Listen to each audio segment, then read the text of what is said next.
درگاہ حضرت نظام الدین اولیاء دہلی کی بستی نظام الدین میں واقع ہے، جہاں ہر روز سینکڑوں کی تعداد میں زائرین اور عقیدت مند آتے ہیں۔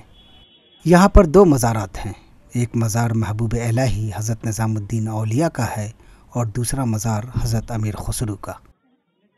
دونوں مزار کے اندر چندہ جمع کرنے کے لیے باکس بھی رکھے گئے ہیں۔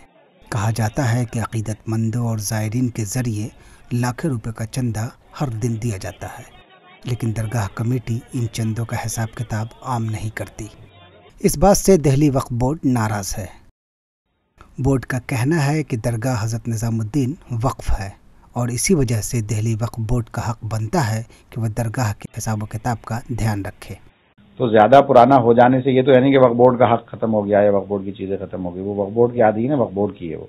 اور 2006 میں ہم نے کمیٹی بنائی تھی باقاعدہ، ہائی کورٹ کے آرڈر سے ریسیور بھی وہاں رکھا تھا، لیکن اب یہ لوگ حساب کتاب نہیں دیتے ہیں۔ تو اب ہمارا ہے کہ دیکھیے، اگر یہ لوگ ہمارے عادین آنا چاہتے ہیں تو بالکل آئیں، ہم تو موسٹ ویلکم، لیکن اگر یہ لوگ ہمارے کو نظر انداز کریں گے، دائیں بائیں کریں گے، تو پھر ہم ان کو ہٹا کر نئی کمیٹی لائیں گے۔ اب سب سے بڑا سوال یہ ہے کہ چندے کی رقم پر دہلی وقف بورڈ اور درگاہ حضرت نظام الدین کمیٹی کے درمیان ٹکراؤ کے حالات کس کروٹ لیں گے۔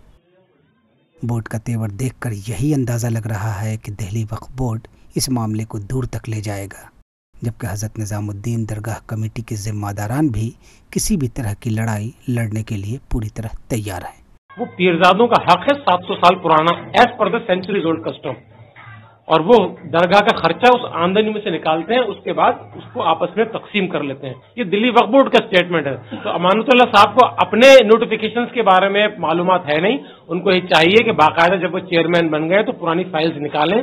دہلی سے ETV بھارت کے لیے سہیل اختر کی خاص رپورٹ۔